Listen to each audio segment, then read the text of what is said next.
جس وقت آپ کسی شخص کو کاٹ پھینکنے کے لیے فتویٰ بازی شروع کر دیتے ہیں، آپ ملت سے اس کو الگ کرنے کے فیصلے سنانا شروع کر دیتے ہیں، آپ اس کے محرکات طے کرنا شروع کر دیتے ہیں، آپ اس کی نیت پر حملہ آور ہو جاتے ہیں، آپ استدلال کا طریقہ اختیار کرنے کی بجائے دھمکیاں میز گفتگو شروع کر دیتے ہیں، آپ اس کی جان مال آبرو کے در پہ ہو جاتے ہیں، تو آپ اپنے حدود سے تجاوز کرتے ہیں۔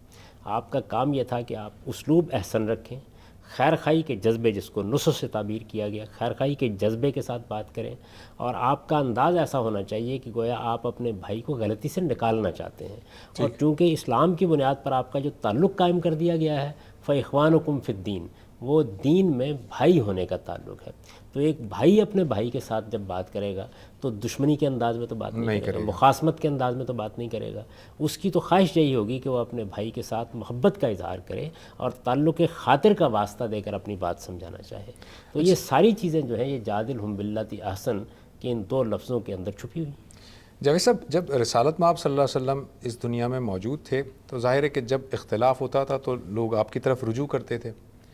رسالت مآب صلی اللہ علیہ وسلم کے دنیا سے رخصت ہو جانے کے بعد کا جو معاشرہ ہے، چاہے وہ صحابہ اکرام کا دور ہو یا بعد کے ہمارے اسلاف کا دور ہو، اس میں کیا اختلافات انہی اصولوں کی بنیاد پر ہوا کرتے تھے جیسے کہ آپ بیان فرما رہے ہیں؟ ایسا ہی ہے، صحابہ کرام کے مابین جتنے بھی مذہبی معاملات کے اختلافات ہوئے ہیں وہ اسی طریقے سے ہوئے ہیں، یعنی انہوں نے بحث کی ہے، گفتگو کی ہے، استدلال کیا ہے۔ اس زمانے میں آپ دیکھیے کہ ابلاغ کے ذرائع نہیں تھے، مورخین قلم لے کر نہیں بیٹھے ہوئے تھے، میڈیا اس طرح موجود نہیں تھا، اخبارات نہیں نکلتے تھے، کالم نہیں لکھے جاتے تھے، ایک ایک خبر کو نشر کر کے گھر گھر تک نہیں پہنچایا جا سکتا تھا۔ اس کے باوجود ان کے اختلافات کی پوری تفصیلات ہمیں معلوم ہے، گفتگو کیا ہوئی، بات کیا ہوئی، استدلال کیا کیا گیا، اور اس میں بڑے بڑے اختلافات ہیں جو زیر بحث ہیں۔ بلکہ ہمارے جو فقیہ ہیں ائمہ اربعہ، ان کے درمیان بھی بڑے اختلافات ہیں۔ ظاہر ہے کہ جب آپ کہتے ہیں کہ 4 امام ہمارے ہاں ہیں، اگرچہ 4 امام تو وہ ہیں کہ جن کی شہرت زیادہ ہوئی، جن کے معتقدین کی تعداد بہت زیادہ ہے، ورنہ ائمہ اور بھی بہت سے ہیں، یعنی دسیوں کی تعداد میں ایسے لوگ ہیں جو فی الواقع ائمہ ہی کے منصب کے اہل تھے، انہوں نے اپنی رائے پیش کی، اور اس میں بعض اوقات جس طرح کہ ہم بات کر رہے ہوتے ہیں سخت لب و لہجہ بھی اختیار کر لیتے ہیں، لیکن وہ سخت لب و لہجہ بھی خیرخواہی کا ہوتا ہے، اس میں ایک دوسرے کی عزت اور احترام کو ملحوظ رکھا جاتا ہے۔ اختلافات تو ہوئے ہیں، اختلافات انسانی زندگی کا حسن ہے، اختلافات ہی سے جدت اور تنوع پیدا ہوتا ہے، اختلافات سے راستے کھلتے ہیں، اختلاف کوئی بری چیز نہیں ہے، مخالفت بری چیز ہے۔ یعنی اختلاف کا مطلب تو یہ ہے کہ میں آپ کی رائے کو صحیح نہیں سمجھتا، وہ کسی معاشرتی معاملے میں بھی ہو سکتا ہے، کسی سماجی معاملے میں بھی ہو سکتا ہے، کسی سائنسی معاملے میں بھی ہو سکتا ہے۔ اختلاف ہوگا تو نئی راہیں کھلیں گی، نیا استدلال سامنے آئے گا، کوئی نئی حقیقت واضح ہوگی۔ تو اختلاف کوئی بری چیز نہیں، اصل چیز یہ ہے کہ آپ نے اس کے آداب کیا ملحوظ رکھے ہیں، یعنی ایک دوسرے کی عزت ملحوظ رکھی ہے۔ دیکھیے جو میوچل رسپیکٹ ہے، باہمی احترام، اس کو ملحوظ رکھ کے آپ استدلال کی بنیاد پر 10 گھنٹے اختلاف کرتے رہیے۔ تو جاوید صاحب، جب آپ یہ فرما رہے ہیں کہ صحابہ کرام کے زمانے میں بھی رسالت مآب صلی اللہ علیہ وسلم کے دنیا سے چلے جانے کے بعد صحابہ کرام کے مابین، ہمارے اسلاف کے مابین بھی ان اصولوں کو ملحوظ رکھا گیا، تو پھر خرابی کہاں سے پیدا ہوئی کہ آج ہم جو ہے وہ ایک دوسرے کے اختلاف، ایک دوسرے کے جو پوائنٹ آف ویو ہیں، نظریات ہیں، ان کو سننے تک کا گوارا نہیں کرتے؟ کہاں سے یہ خرابی پیدا ہوئی ہے؟ اگر تو آپ کی مراد یہ ہے کہ یہ کس دور سے ایسا ہوا، تو میں اس کے جواب میں یہ عرض کروں گا کہ ہمارا جو مذہبی فکر ہے اس وقت مدرسوں میں پڑھایا جاتا ہے، اس کی بنیاد پر کتابیں لکھی جاتی ہیں، ہمارے ہاں عام طور پر علماء اس کو مساجد میں بیان کرتے ہیں۔ ایک تو یہ چیز ہے کہ اس کے اندر بعض ایسے مباحث ہیں جو انسان کا ذہن ایسا بنا دیتے ہیں کہ اس کے نتیجے میں اختلاف وہیں پہنچ جاتا ہے، لہٰذا ان چیزوں کو ایڈریس کرنا چاہیے۔ یعنی وہ چند چیزیں آپ چاہیں گے تو میں اس کی تفصیل کر دوں گا جو فی الواقع ہمارے مذہبی فکر میں موجود ہیں، وہ ایک درجے میں ظہور پذیر ہوتی ہیں تو ایک نوعیت کے معاملات پیدا ہو جاتے ہیں، وہی درجہ ذرا بڑھ جاتا ہے تو دوسری نوعیت کے معاملات پیدا ہو جاتے ہیں، اور وہی درجہ جب ایک آخری انتہا پر پہنچتا ہے تو اس کے نتیجے میں دہشت گردی پیدا ہو جاتی ہے۔ لیکن اس کی بنیادیں وہاں موجود ہیں، ان بنیادوں کو ٹھنڈے دل و دماغ کے ساتھ سمجھنے کی کوشش کرنی چاہیے، ان کا علمی جائزہ لینا چاہیے، ان کے اطلاقات کو دیکھنا چاہیے، پھر یہ کہ ان کی انٹرپریٹیشن میں کہاں غلطی ہوتی ہے اس کا جائزہ لے کے دیکھنا چاہیے۔ ایک پہلو یہ ہے۔ دوسری چیز یہ ہے کہ اس کا ظہور جس صورت میں نے آپ سے عرض کیا نا کہ آخری درجے میں بعض اوقات ہو جاتا ہے، اس کے عوامل کبھی کبھی پیدا ہوتے ہیں۔ چنانچہ مسلمانوں کی تاریخ میں مثال کے طور پر خوارج پیدا ہوئے، بالکل ابتدا میں پیدا ہو گئے، صحابہ کرام کے دور میں ہوئے، انہوں نے اختلافات کو اسی انتہا تک پہنچا دیا۔ اس کے بعد آپ کے علم میں ہے کہ فدائین کا گروہ پیدا ہوا، علامہ اقبال نے جن کے بارے میں یہ کہا ہے نا، برگ حشیش، یعنی انہوں نے ایک طرح سے حشیش کو اپنی علامت بنا لیا تھا، اور اسی کی بنیاد پر وہ اپنی پوری دعوت برپا کر رہے تھے۔ حسن بن صبا کے جو پیروکار ہیں، ان لوگوں کے ہاں بھی اختلافات یہیں پہنچ گئے، اور انہوں نے باقاعدہ اپنی طاقت منظم کر لی۔ بے شمار اہل علم ان کی تلوار کا، ان کے خنجر کا نشانہ بنے۔ جاوید صاحب تھوڑا سا یہاں پر آپ کو انٹرپٹ کروں گا، ناظرین ایک مختصر سا بریک لے کر واپس آتے ہیں، گفتگو کو یہیں سے کنٹینیو کریں گے بریک کے بعد۔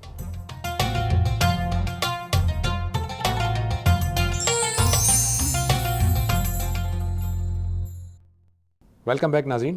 جی جاوید صاحب آپ فرما رہے تھے کہ یہ خوارج پیدا ہوئے اور مستشرقین پیدا ہوئے، یہ سارے فدائیین جن کا آپ نے ذکر کیا، یہ ساری چیزیں ہیں۔ آپ نے جو بنیادی وجہ بتائی وہ یہ کہ فکر ہے جو ہمارے علماء کے درمیان موجود ہے، اس کی بنیادیں موجود ہیں، وہ ایک درجے پہ آتی ہے تو کچھ اور مسائل جنم لیتے ہیں، وہ دوسرے اور تیسرے درجے پر جاتی ہے تو مسائل کچھ اور ہوتے ہیں۔ کوئی مثال سے آپ واضح کریں گے کہ یہ آپ کیا بتانا چاہ رہے ہیں اس میں؟ مثال کے طور پر دیکھیے کہ آپ کا مذہبی فکر یہ کہتا ہے کہ اگر کوئی شخص اسلام کو چھوڑ کر کفر اختیار کر لیتا ہے تو اس پر ارتداد کا حکم لگایا جائے گا، ٹھیک ہے، اور اور ارتداد کی سزا موت ہے۔ یہ آپ نے ایک بنیادی مسئلہ بیان کر دیا۔ ٹھیک، اب یہاں سے کچھ فروع پیدا ہو جائیں گے۔ کسی شخص پر یہ حکم کون لگائے گا؟ فرض کر لیجئے کہ علماء یہ کہتے ہیں کہ ہم لگائیں گے، ہم بتائیں گے کفر کیا ہے، ہم بتائیں گے ایمان کیا ہے۔ اب اگلا سوال پیدا ہو گیا، کیا وہ جب یہ بتائیں گے تو اس کو محض بتانے کی حد تک رکھیں گے یا فتویٰ صادر کر دیں گے؟ ایک بڑے لمبے عرصے سے وہ فتویٰ صادر کر رہے ہیں، لہٰذا وہ فتویٰ بھی دے سکتے ہیں اور یہ کہہ سکتے ہیں کہ یہ آدمی مرتد ہے۔ ٹھیک ہے، ایک عام آدمی تک پیغام پہنچ گیا۔ اب یہ پیغام پہنچ گیا تو یہ تو واضح کر دیا انہوں نے کہ یہ آدمی واجب القتل ہو چکا ہوا ہے۔ جب یہ بات واضح کر دی تو اب تو صرف نفاذ کا مسئلہ رہ گیا نا، تو نفاذ کے مسئلے میں اب تھوڑی سی بحث ہو جائے گی کس نے نفاذ کرنا ہے۔ تو ایک بنیادی چیز اگر آپ کے ہاں موجود ہے تو وہ برگ و بار لائے گی۔ اور یہ بہت میں بڑا نے اسی مسئلہ وجہ سے ہے، آپ صحیح کی خدمت میں عرض کیا کہ اس میں ایک پہلا درجہ ہوگا، ایک دوسرا درجہ ہوگا، پھر ایک انتہائی درجہ بھی ہو جائے گا۔ آپ نے شروع میں ابتدا میں بتایا تھا کہ اختلافات جو ہے وہ ایک دینی سطح کے اختلافات ہو سکتے ہیں، جس کے بارے میں آپ نے جادلہم باللتی احسن کی بات کی۔ دوسرے جو معاملات ہیں، انتظامی معاملات ہیں، حکومت کو چلانے کے معاملات ہیں، ریاست کے معاملات ہیں، ان میں جب اختلاف ہوگا تو اس کے لیے بھی کوئی اسلام نے آداب مقرر کیے ہیں؟ نہیں، وہ اسلام کا موضوع نہیں ہے۔ دیکھیے اس نے ایک اصولی بات کر دی وہاں پر بھی، وہ یہ کہ امرہم شورا بینہم، مسلمانوں کا نظم اجتماعی ان کے باہمی مشورے پر مبنی ہوگا۔ اب اس سے بھی کچھ نتائج نکلتے ہیں، جس طرح جادلہم باللتی احسن سے کچھ نتائج نکلتے ہیں، اسی طرح امرہم شورا بینہم سے بھی کچھ نتائج نکلتے ہیں۔ اسلام کا مزاج یہ ہے کہ وہ اس طرح کے معاملات کے اندر تفصیلی بات کرنے کی بجائے ایک اصول بیان کر دیتا ہے، تاکہ اس اصول کے اطلاق کے لیے آپ خود قانون سازی کر سکیں، آپ اس کے نتائج نکال سکیں، اپنی زندگی کے لیے اس سے کچھ قواعد، کچھ ضوابط اخذ کر سکیں۔ یہی اسلام کا طریقہ ہے، قرآن مجید کا عام طریقہ یہی ہے۔ تو یہاں پر بھی یہی ہے کہ جب معاملات کو مشورے پر منحصر کر دیا گیا ہے تو اس کے معنی اس کے معنی یہ ہے کہ کسی خاندان کو تفوق حاصل نہیں ہے، کسی مذہبی گروہ کو کوئی تفوق حاصل نہیں۔ برتری کا فیصلہ آپ اس بنیاد پر نہیں کر سکتے کہ فلاں فلاں فرقے سے یا گروہ سے یا فلاں خاندان سے تعلق رکھتا ہے۔ لوگوں کو رائے دینی ہے، لوگوں کو فیصلہ کرنا ہے، لوگوں کے حقوق برابر ہیں۔ ان کے مابین اگر کوئی اختلاف ہو جائے گا تو اکثریت کی رائے فیصلہ کن ہو جائے گی۔ یہ کچھ نتائج ہیں جو اس سے نکلتے ہیں۔ تو ظاہر بات ہے کہ اجتماعی معاملات میں بھی اس کے معنی یہ ہے کہ اسلام نے ایک جمہوری کلچر کی بنیاد رکھ دی ہے۔ جمہوری کلچر کے آداب کیا ہونے چاہیے، اس میں کن چیزوں کا لحاظ کرنا چاہیے، دنیا نے بہت کچھ غور و فکر کر کے اپنے تجربات سے سیکھ کر ان کو اب آداب اور حدود میں بدل دیا ہے، اور دنیا کے بہت سے ملکوں میں آپ اس کا تجربہ دیکھ رہے ہیں۔ یعنی مجھے آپ کی بات سننی ہے، آپ کو میری بات سننی ہے، اگر کسی معاملے میں اختلاف ہو گیا ہے تو اس میں تلوار نہیں پکڑنی، بندوق نہیں پکڑنی، آپ کو ہر حال میں دوسرے کی عزت کرنی ہے، احترام کرنا ہے، اس کا حق ماننا ہے۔ اس کی بنیاد پر لوگوں کو حق حاصل ہے کہ وہ اپنی بات بیان کریں، رائے عامہ کو ہموار کریں، لوگوں کو منظم کریں، اس کی بنیاد پر تنظیمیں بنائیں، اس کی بنیاد پر اگر وہ سیاست میں کوئی کردار ادا کرنا چاہتے ہیں تو اس کی سیاست میں کردار ادا کریں۔ یہی صورتحال پارلیمنٹ میں رہے گی، وہاں بھی فیصلے اسی طریقے سے ہوں گے۔ یہ سارے نتائج اس سے نکل آتے ہیں۔ یہ سارے نتائج نکلتے ہیں۔ جو آج ہمارے جو عام طور پر جو دینی جماعتیں ہیں وہ یہ کہتی ہیں کہ جی اگر ریاست اس طرح سے معاملات چلائے گی تو جو پارلیمنٹ میں جو لوگ بیٹھے ہوئے ہیں وہ چونکہ دین کی سمجھ ہی نہیں رکھتے، تو دین کے معاملات میں وہ کیسے آپس میں مشورہ کر کے کوئی بات طے کر سکتے ہیں، چونکہ وہ دین کی سمجھ نہیں رکھتے جو پارلیمنٹ میں موجود ہیں۔ اس کی جسٹیفیکیشن کیسے دی؟ یہاں ایک بڑی غلطی ہوتی ہے استدلال میں۔ مثال کے طور پر میں ایک عام آدمی ہوں، آپ ایک عام آدمی ہیں۔ یہ عام آدمی دین پر عمل کرے گا نا، دین کا مخاطب ہے، اللہ اور رسول پر یہ ایمان لا چکا ہے، ان کو مان چکا ہے۔ مجھے اور آپ کو جب یہ ضرورت پیش آتی ہے کہ ہم دین کی بات سیکھیں یا جانیں تو ہم کسی صاحب علم کی طرف رجوع کریں گے۔ قرآن مجید کا مطالعہ کریں گے. ٹھیک. اس کے بعد کون فیصلہ کرے گا کہ کیا چیز اپنانی ہے؟ مثال کے طور پر آپ کو جب کوئی اختلاف درپیش ہوتا ہے تو اس کا فیصلہ کون کرتا ہے؟ آپ کرتے ہیں، میں کرتا ہوں. یہ فیصلہ جب فرد خود کرتا ہے تو معاشرہ بھی کرے گا. پارلیمنٹ کیا چیز ہے؟ پارلیمنٹ اصل میں معاشرے کا ظہور ہے. معاشرے کے نمائندے ہیں جو وہاں بیٹھے ہوئے ہیں. سوسائٹی میں اہل علم موجود ہیں، وہ کوئی بات کہنا چاہتے ہیں کہیں، اپنا نقطہ نظر بیان کریں، اس کا استدلال بیان کریں. جس طرح فرد اپنے انتخاب کی بنیاد پر چاہتا ہے تو امام ابو حنیفہ کی رائے کو اختیار کر لیتا ہے، چاہتا ہے تو امام شافعی کی رائے کو اختیار کر لیتا ہے، چاہتا ہے تو آج کے کسی صاحب علم کی رائے کو اختیار کر لیتا ہے. اسی طرح معاشرہ کر لے، اسی طرح معاشرہ کرتا ہے. ایک بہت امپورٹنٹ بات ہے، اس میں مزید آپ سے میں ایک مثال کے ذریعے سے بات کو ذرا چاہوں گا واضح کیجیے گا.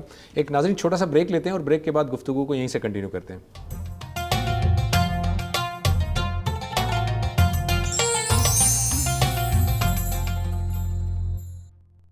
ویلکم بیک ناظرین. بریک سے پہلے ہم بات کر رہے تھے کہ جو نمائندے ہمارے بیٹھے ہوئے ہوتے ہیں، پارلیمنٹ میں بیٹھے ہوتے ہیں، چونکہ وہ دین کی سمجھ نہیں رکھتے تو وہ کس طرح سے فیصلہ کریں گے. جاوید صاحب، آپ نے یہ فرمایا کہ وہ ہمارے ہی نمائندے ہوتے ہیں. جو میں بتا رہا تھا کہ جو دینی جماعتیں ہیں ان کا اوپینین یہ ہے کہ یہ ٹھیک ہے ہمارے نمائندے ہیں، لیکن جو ہمارے عوام ہے وہ اتنا شعور نہیں رکھتی، وہ اتنی پڑھی لکھی نہیں ہے. تو جب وہ رائے کے ایک جمہوری طریقے سے پروسیس ہو کر جب نمائندے پہنچتے ہیں اسمبلی میں، تو ظاہر ہے کہ وہ نمائندے نہ دین کا علم رکھتے ہیں نہ ہی کوئی اس طرح سے کیریئر رکھتے ہیں. اب جب وہ رائے قائم کریں گے تو وہ رائے غلط ہوگی. یہ وہ کوئی رائے قائم نہیں کرتے، میں نے یہ عرض کیا، وہ رائے کو قبول کرتے ہیں. یعنی میں نے آپ کو فرد کی مثال دی کہ فرد نے بھی دین پر عمل کرنا ہے، معاشرے نے بھی دین پر عمل کرنا ہے. فرد دین پر عمل کرتا ہے تو کیسے رائے قائم کرتا ہے؟ وہ خود محقق بن کے نہیں بیٹھ جاتا. کیا عام آدمی یہ کرتا ہے؟ وہ اہل علم کی آراء کو سنتا ہے، ان سے کچھ سوالات کر لیتا ہے، اگر ایک کی رائے اس کو پسند نہیں آتی دوسرے ہی قبول کر لیتا ہے. یہی کرتے ہیں آپ معاشرے میں. آپ کی سوسائٹی کے اندر جتنے بھی لوگ ہیں، مسلمان اس وقت 1 ارب سے زیادہ تعداد میں ہیں، انہوں نے مختلف نقطہ نظر قبول کر رکھے ہوئے ہیں. کوئی حنفی ہے، کوئی شافعی ہے، کوئی مالکی ہے. کس بنیاد پر قبول کیے ہیں؟ اب اگر کوئی آدمی استدلال کی بنیاد پر شافعی ہے اور کل حنفیت کو پسند کر لیتا ہے تو کیسے کرتا ہے؟ یعنی اس کے لیے یہ فیصلہ کہ آسمان سے فرشتے آگے کرتے ہیں، وہی فیصلہ کرتا ہے. پارلیمنٹ کو لوگ سمجھ نہیں پا رہے. پارلیمنٹ اجتہاد نہیں کر رہی ہوتی، تحقیق نہیں کر رہی ہوتی. تحقیق اور اجتہاد کا کام ماہرین کرتے ہیں، وہ کر رہے ہوتے ہیں. سوسائٹی میں وہ کام ہمیشہ جاری رہتا ہے. سائنسی علوم میں بھی، طبی علوم میں بھی، معاشرتی علوم میں بھی، سماجی علوم میں بھی، عمرانی علوم میں بھی، یہ سب کچھ ہو رہا ہوتا ہے اور ماہرین ہی کر رہے ہوتے ہیں. کچھ آراء اپنے استدلال کی بنیاد پر لوگوں کو مفتوح کر لیتی ہیں، ان کے ذہنوں پر غلبہ پا لیتی ہیں. افراد بھی ان کو تسلیم کرتے ہیں، معاشرہ بھی ان کو تسلیم کرتا ہے. پارلیمنٹ یہ فیصلہ کرتی ہے کہ مثال کے طور پر اس معاملے میں ابو حنیفہ رحمۃ اللہ علیہ کی رائے یہ ہے، امام شافعی رحمۃ اللہ علیہ کی رائے یہ ہے، یا فلاں اور فلاں صاحب علم کی رائے یہ ہے. آج کے کسی صاحب علم نے یہ رائے قائم کی ہے، ہم اس میں سے اس رائے کو زیادہ قوی، زیادہ قرینہ قیاس، کتاب و سنت کے زیادہ قریب پاتے ہیں، ہم اس کو اختیار کر رہے ہیں. تو میں نے عرض کیا کہ اس میں اصل میں پوزیشن غلط طے کر لی گئی ہے. فرد فیصلہ کرے گا انفرادی سطح پر، معاشرہ فیصلہ کرے گا معاشرے کی سطح پر اور ریاست کی سطح پر. تو پارلیمنٹ کیا کرتی ہے؟ پارلیمنٹ اختیار کرتی ہے کسی چیز کو، اس کا فیصلہ کرتی ہے. پارلیمنٹ ایک بورڈ تشکیل دیتی ہے. میں اس کو ذرا واضح کر دیتا ہوں. پارلیمنٹ ایک بورڈ تشکیل دیتی ہے، اس بورڈ کا نام رکھتی ہے اسلامی نظریاتی کونسل. پارلیمنٹ اپنے ہی ثوابدیدی اختیارات پر اس نظریاتی کونسل میں ممبرز چنتی ہے. اب پارلیمنٹ جب ممبرز چنتی ہے تو وہ علماء کرام جو دوسرے ہیں، دینی جو جماعتیں، وہ یہ کہتے ہیں کہ پارلیمنٹ کو چونکہ دین کی سمجھ نہیں ہے، لہٰذا انہیں یہ نہیں سمجھ میں آتا کہ کون سا صاحب رائے ہے، کون عالم جو ہے وہ عالم کی حیثیت رکھتا ہے، اور وہ اپنی مرضی سے ایک بورڈ تشکیل دے دیتے ہیں، پھر ان سے رائے لے لیتے ہیں. تو یہ بات کہاں تک ٹھیک ہے؟ کیسے اس کو جسٹیفائی کریں گے ہم؟ پہلی بات تو یہ سمجھ لیجیے کہ پاکستان میں جو اسلامی نظریاتی کونسل ہے اس کا انتخاب پارلیمنٹ نہیں کرتی، صدر مملکت کرتا ہے. ٹھیک ہے، صدر مملکت بھی تو اسی پروسیس سے آتا ہے نا. وہی عرض کر رہا ہوں نا. اب وہ آپ نے ادارہ بنا دیا، اس ادارے کی حیثیت پاکستان کے آئین کی روح سے ایک مشاورتی حیثیت ہے. یعنی وہ ایک رائے قائم کرے گا، رائے قائم کر کے لوگوں کے سامنے رکھ دے گا. یہ رائے پارلیمنٹ میں بھی چلی جائے گی. پارلیمنٹ کا یہ اختیار ختم نہیں ہو گیا کہ وہ اگر سمجھتی ہے کہ اس رائے میں کوئی سکم محسوس ہو رہا ہے تو وہ سوسائٹی کے دوسرے اہل علم سے رجوع کر لے، ان سے بھی معلوم کر لے. ٹھیک. بہت سے ادارے قائم ہیں، ان سے بھی رجوع کر سکتی ہے. ایک بڑی ڈیبیٹ، بڑی بحث پابند نہیں ہے پارلیمنٹ. پارلیمنٹ کو پابند نہیں کیا گیا. پاکستان کے آئین میں اسلامی نظریاتی کونسل سفارشات پیش کرنے والا ادارہ ہے. اس کی یہ حیثیت نہیں ہے اور ہونی بھی نہیں چاہیے. اس کی وجہ یہ ہے کہ جب آپ اس طرح کے کسی ادارے کو یہ حیثیت دیتے ہیں تو یہ پاپائیت ہے. اس کا مطلب یہ ہے کہ ایک خاص طبقے کو آپ نے دین کے معاملے میں فائنل رائے دینے کا اختیار دے دیا ہے. تو دین میں یہ اختیار کسی طبقے کو نہیں دیا گیا, یہ اختیار آخری درجے میں اللہ اور رسول ہی کو حاصل ہے. اب عوام ہے وہ انفرادی سطح پر بھی یہ فیصلہ خود کرتے ہیں اور معاشرتی سطح پر بھی یہ فیصلہ خود کرتے ہیں. یہ فیصلہ ان کو کرنا ہے کہ وہ دین کی کس تعبیر کو اپنانے جا رہے ہیں. آپ اس کو اس طرح بیان کیجئے کہ یہ اصل میں دین کو اپنانے کا فیصلہ ہے, وہ میں نے اپنے لیے کرنا ہے فرد کی حیثیت سے, معاشرے نے کرنا ہے معاشرے کی حیثیت سے, اور معاشرے کا نمائندہ ادارہ پارلیمنٹ ہے, وہ یہ فیصلے کرتی ہے. اس وجہ سے میرے نزدیک تو یہ فیصلہ ایسے ہی ہوگا, اس کے سوا اور کوئی راستہ نہیں ہے. اس سے مختلف کوئی راستہ بھی آپ اختیار کریں گے تو پھر آپ کو پاپائیت کے حق میں دلائل دینے ہوں گے, مسائل جنم پھر آپ کو تھیوکریسی قائم کرنی ہوگی. نہیں, اس کا اختیار دینا ہوگا. وہ اختیار کہاں سے آئے گا؟ ایک بات بہت اچھی طرح سمجھ لیجئے کہ حق حکمرانی یا حق فیصلہ یہ ایک معاملہ ہے نا اختیار کا, یہ اختیار یا تو خدا کی طرف سے آئے گا یا پھر عوام کے پاس ہوگا. تیسری کوئی اتھارٹی اگر موجود ہے تو اس کو اپنا اختیار بتانا چاہیے کہاں سے لے گی. کہیں نہ کہیں سے اختیار لے گا نا, کہیں سے کہیں لے گا, تو وہ کہاں سے آئے گا, کس جگہ سے آئے گا. پچھلے دنوں ایک بڑے صاحب علم ہیں, انہوں نے ایک مجلس میں یہ نقطہ نظر اختیار کیا کہ دیکھیے اس کی کیا ضرورت ہے, یہ انتخابات آپ کراتے ہیں, لوگوں سے پوچھتے ہیں, عوام کے پاس آپ کہتے ہیں کہ اصل حاکمیت ہے, یہ جو جتنی باتیں بھی آپ کر رہے ہیں اس کی کوئی ضرورت نہیں. آپ یہ بتائیں کہ مملکت کے سربراہ کا تقرر اس طرح کیوں نہیں ہو سکتا جس طرح مثال کے طور پر ہماری یونیورسٹی کے وائس چانسلر کا تقرر ہو جاتا ہے یا کسی شعبے کے ڈین کا تقرر ہو جاتا ہے. تو میں نے بڑے ادب کے ساتھ ان کی خدمت میں عرض کیا کہ آپ نے کبھی غور کیا کہ ڈین کا تقرر کیسے ہوتا ہے؟ یعنی آپ اس کے اندر اتر کر دیکھیں یہ کیسے ہوتا ہے. سوسائٹی پہلے فیصلہ کرتی ہے کہ اس نے ایک یونیورسٹی قائم کرنی ہے, اس میں ایک انظامیہ وجود میں آتی ہے, پبلک یونیورسٹی کی بات کر رہا ہوں, وہ انظامیہ پہلے اختیار سنبھالتی ہے, پھر ایک پورا کا پورا قانون بنتا ہے پارلیمنٹ میں جس کے تحت وہ یونیورسٹی قائم کی جاتی ہے. پھر اس یونیورسٹی کے بارے میں یہ طے کیا جاتا ہے کہ یہ کس محکمے کے تحت ہوگی, کوئی وزارت تعلیم ہوگی یا کوئی اور وزارت ہوگی, اس سے اس کا اختیار ڈرائیو کیا جاتا ہے. یہ پورا کا پورا عمل ہے.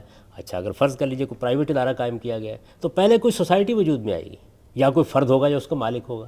تو آپ پہلے اس چیز کو طے کریں کہ جہاں سے اختیار نکل رہا ہے, اختیار کا سرچشمہ کہاں ہے. اختیار کا سرچشمہ یا تو ذات خداوندی ہے, اس لیے کہ وہ اس کائنات کا خالق ہے, وہ تو آپ کے مشورے کا پابند نہیں ہے, وہ کوئی فیصلہ کر دے گا.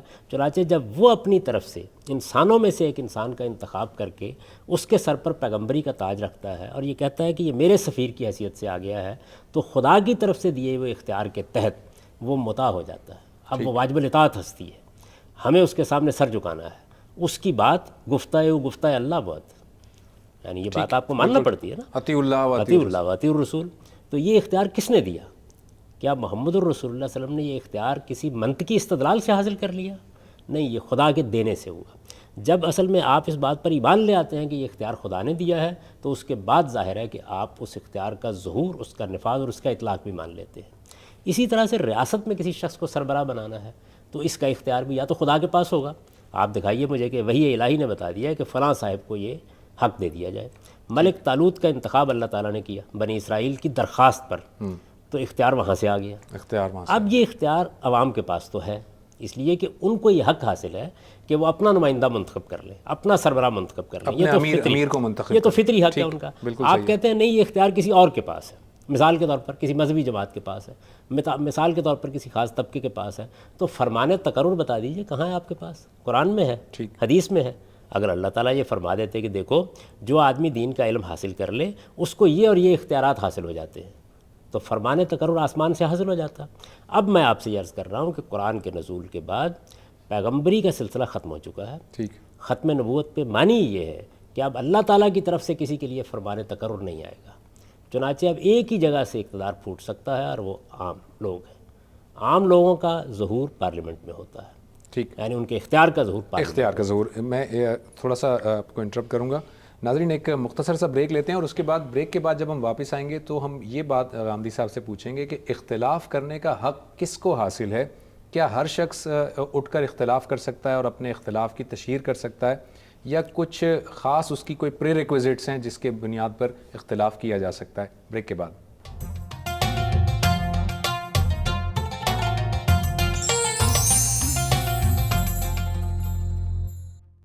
ویلکم بیک ناظرین.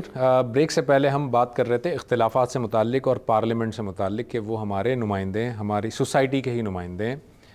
جاوید صاحب یہ بتائیے کہ اختلاف کا حق کس کو حاصل ہے؟ کیا کوئی بھی شخص اٹھ کر جو ہے وہ میرے جیسا عام شخص کھڑا ہو کر اختلاف کر سکتا ہے، کسی بہت بڑے عالم کی رائے کو چیلنج کر سکتا ہے؟ اختلاف تو کیا جا سکتا ہے، لیکن میں اپنے اختلاف کو تشہیر بھی کروں، اس کو مطلب پبلش بھی کروں کہ مجھے ان سے یہ اختلاف ہے، اس کی کوئی پری ریکویزٹ ہے؟ دیکھیے بات یہ ہے کہ ہر آدمی کو معقول آدمی ہونا چاہیے. جس چیز کو وہ نہیں جانتا اس کے بارے میں اسے رائے دینے سے بھی اجتناب کرنا چاہیے. یہ ایک عام اخلاقیات ہے. مثال کے طور پر آپ سائنس پر تقریر فرمانا شروع کر دیں تو ہر آدمی آپ سے کہے گا کہ آپ کو اس کا کتنا علم ہے، لیکن آپ پر کوئی قانونی پابندی لگائی جا سکتی ہے؟ میرا جواب یہ ہے کہ نہیں لگائی جا سکتی. یعنی ایک چیز یہ ہے کہ آپ لوگوں کو معقولیت سکھائیں، ان کے اندر یہ احساس ذمہ داری پیدا کریں، ان کو یہ بتائیں کہ وہ جس چیز پر زبان کھولیں اس کو سمجھ کر زبان کھولیں، جس چیز کا وہ علم رکھتے ہیں اسی کے بارے میں گفتگو کریں. یہ اخلاقی اصول تو لوگوں کو ضرور بتانے چاہیے، اور یہ میں بھی بتاؤں گا، آپ بھی بتائیں گے. لیکن لوگوں پر قانونی پابندی کیسے لگائی جا سکتی ہے؟ قانونی پابندی تو صرف وہاں لگائی جائے گی جہاں پر کوئی ناشائستہ بات ہو رہی ہے، جہاں حدود سے تجاوز ہو رہا ہے، جہاں کسی کے اوپر کوئی طعن و تشنیع کی جا رہی ہے، کسی کی عزت یا آبرو پر حملہ کیا جا رہا ہے. کیونکہ اللہ تعالیٰ نے اور اللہ کے پیغمبر نے ہمارے جان، مال اور آبرو کو حرمت دی ہے. تو جب تک اس کے خلاف کوئی تعدی نہیں ہوتی اور کوئی آدمی اپنا اختلاف بیان کر رہا ہے، ایک شخص مثال کے طور پر یہاں کھڑا ہو جاتا ہے کسی پارک میں، یا مثال کے طور پر انگلستانی کے ہائیڈ پارک میں کھڑا ہو جاتا ہے اور کھڑا ہو کر یہ تقریر شروع کر دیتا ہے کہ زمین سورج کے گرد نہیں گھومتی، تو آپ کے خیال میں اس کو جیل میں ڈال دینا چاہیے؟ لوگ موجودہ زمانے میں چونکہ سائنسی علوم سے بہت واقف ہیں تو وہ ہنس کر چلے جائیں گے. زیادہ سے زیادہ یہ ہے کہ میری جیسا کوئی آدمی، آپ جیسا کوئی آدمی اس سے بحث کر لے گا، ہو جائے گی. یعنی اس معاملے میں اتنی تشویش کیوں ہے؟ اگر ایک بات کے اندر وزن ہے، قوت ہے، تو وہ لوگوں تک پہنچ جائے گی. اس معاملے میں اتنی تشویش جاوید صاحب اس لیے ہے کہ آپ نے خود ہی اس کا جواب دے دیا کہ لوگ چونکہ سائنٹیفک علوم سے واقف ہیں تو ہنس کر چلے جائیں گے، لیکن لوگ مذہبی علوم سے واقف نہیں ہیں تو جذباتیت پر اتر آئیں گے.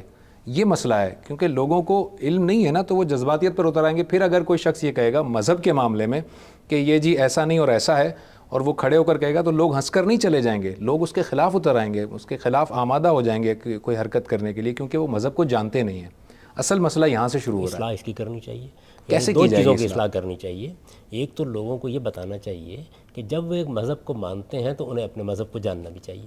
اتنا جاننا چاہیے جتنا جاننا ایک عام آدمی کے لیے ضروری ہے. حفظان صحت کے اصولوں سے آپ عام آدمی کو بھی واقف کراتے ہیں. ظاہر ہے کہ ہر آدمی ماہر طب تو نہیں ہوتا، لیکن ضروری اصول اس کو بتائے جاتے ہیں. مذہب سے بھی جتنی ضروری واقفیت ایک عام آدمی کو ہونی چاہیے وہ واقفیت ہمیں اس کو حاصل کرنے میں مدد دینی چاہیے. ایک چیز یہ. دوسرے یہ کہ اگر اس کو واقفیت ہے یا نہیں ہے، دونوں صورتوں میں اس کو یہ چیز سکھانی چاہیے کہ اس کا کام جذبات میں آنا نہیں ہے، نہ اس طریقے سے کسی کا منہ بند کرنا ہے، نہ جذبات میں آ کر کوئی اقدام کرنا ہے. اس کے معاملے کو وہ کسی صاحب علم کے سامنے پیش کر دیں. اگر ان کو کوئی غلط فہمی ہو رہی ہے تو رفع ہو جائے گی. تو میرے نزدیک بات یہ ہے کہ جب کوئی آدمی کسی چیز کا علم نہیں رکھتا تو جلد یا بدیر یہ بات ہر شخص پر واضح ہو جاتی ہے. ایسا نہیں ہو سکتا کہ مجرد بے علمی کی بنیاد پر کوئی بات لوگوں کے اندر اثر پیدا کر لے. اہل علم اپنا فریضہ اگر ادا کریں گے تو وہ اس کی استدلال سے تردید کر دیں گے. یعنی تردید کا کام بھی استدلال ہی سے ہونا چاہیے. قانونی پابندیاں لگانے سے کسی چیز کو ختم نہیں کیا جا سکتا، اور قانونی پابندی کے لیے آپ کے پاس وجہ جواز ہونی چاہیے. وہ وجہ جواز پھر میں عرض کروں گا کہ کہیں سے آئے گی نا، یا تو خدا بتائے گا کہ یہ پابندی لگا دو. اگر قرآن مجید کے مابین الدفتین یا کسی حدیث میں رسالت میں آپ صلی اللہ علیہ وسلم نے یہ کہا ہے کہ اگر کوئی آدمی اس طرح سے بات کرے تو اس پر یہ پابندی لگا دو، یا اس کو یہ سزا دو، یا اس کو جیل میں ڈال دو، کوئی ایسی بات ہے؟ اگر اس طرح کی بات ہے تو پھر تو آپ کے پاس ایک دلیل ہوئی. اگر ایسا نہیں تو کیا عقل عام یہ کہتی ہے کہ ایسا کرنا چاہیے؟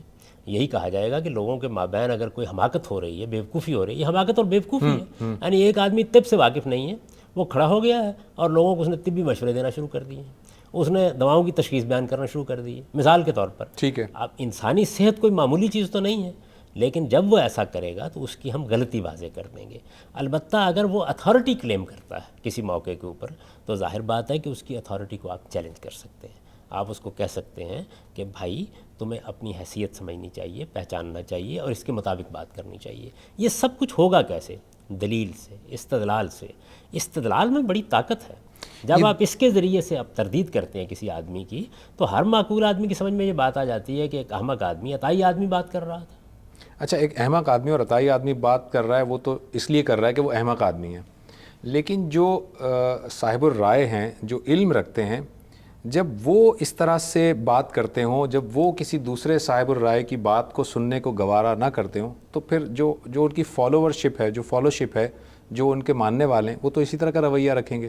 تو اس کا مطلب غلطی تو پھر یہاں سے ہو رہی ہے کہ ہمارے جو علماء کرام ہیں، میں سب کی بات کر رہا ہوں، ان کا جو اس طرح کا ایک رول ہے کہ وہ اپنے جو فالوورز ہیں ان کی وہ پراپر تربیت نہیں کر پا رہے. یہ ایک ایشو ہے آپ کے نظر میں؟ دیکھیے بات یہ کہ اس سے وہ بات بالکل واضح ہو گئی کہ اصل میں عام آدمی کو ہم بنا رہے ہوتے ہیں جو کچھ بنا رہے ہوتے ہیں.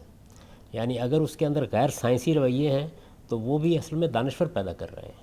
اگر اس کے اندر جذباتیت ہے تو اس کو پیدا کرنے کا کام بھی یا تو علماء انجام دے رہے ہوں گے یا دانشور انجام دے رہے ہوں گے. اس لیے کہ سوسائٹی کے اذہان پر انہی کی حکومت ہوتی ہے.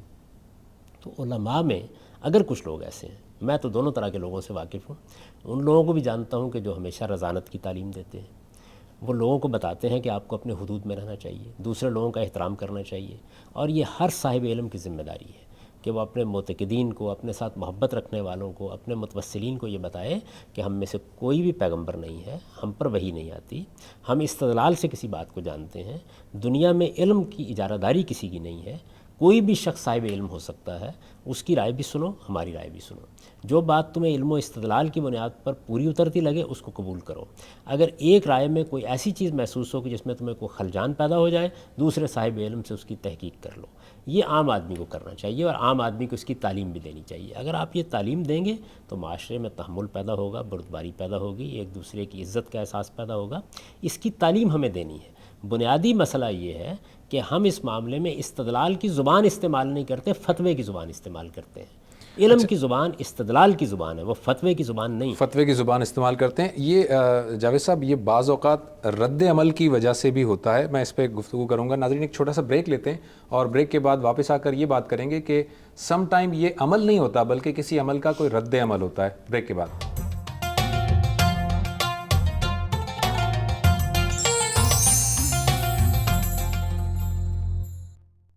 ویلکم بیک ناظرین. بریک سے پہلے ہم بات کر رہے تھے کہ فتوے والی بات نہیں ہونی چاہیے، استدلال کا طریقہ ہونا چاہیے. جاوید صاحب، بعض صورتوں میں ہم یہ دیکھتے ہیں اور مختلف لوگوں سے جب ہم بات کرتے ہیں تو پتہ چلتا ہے کہ جی فلاں طبقے کی طرف سے چونکہ یہ زیادتی ہوئی ہے اس لیے اس کے جواب میں ہم یہ بات کر رہے ہیں، اور فلاں طبقے کی طرف سے یہ معاملہ ہوا تو اس لیے ہم اس کو جواب دے رہے ہیں، کیونکہ اگر ہم ایسا نہیں کریں گے تو زیادتیاں جو ہیں وہ مزید ہوتی جائیں گی، بڑھتی جائیں گی. اس بارے میں آپ کیا کہیں گے؟ اللہ تعالیٰ تو اس سے بالکل برعکس بات کہی ہے. وہ تو کہتے ہیں کہ ادفع باللتی ہی احسن. یعنی وہی کہتے ہیں کہ اگر کوئی برائی آپ کے ساتھ کی جاتی ہے یا کوئی غلط رویہ اختیار کیا جاتا ہے تو اس کا بہتر طریقے سے جواب دیں آپ. اور پھر یہ کہتے ہیں کہ صبر کے ساتھ اپنی بات کہیں. شیطان کبھی تمہیں اس بات پر آمادہ نہ کر دے کہ تم جذبات میں آ کے، اشتعال میں آ کے کوئی بات کہہ بیٹھو. یہ طریقہ تو اللہ تعالیٰ نے نہیں سکھایا. شنآن قوم علی اللہ تعدلوا، وہ تو ہر چیز کے بارے میں فرمایا کہ تمہیں جب بھی کبھی کوئی بات کرنی ہے تو حق کی بات کرنی ہے، انصاف کی بات کرنی ہے.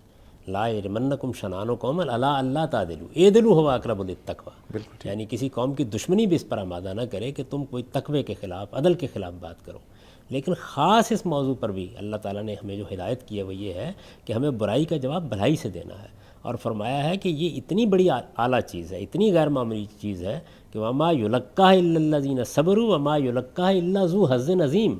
بڑے نصیب آور لوگ ہیں جن کو اللہ یہ توفیق دیتا ہے کہ وہ برائی کا جواب بھی بھلائی کے ساتھ دیتے ہیں.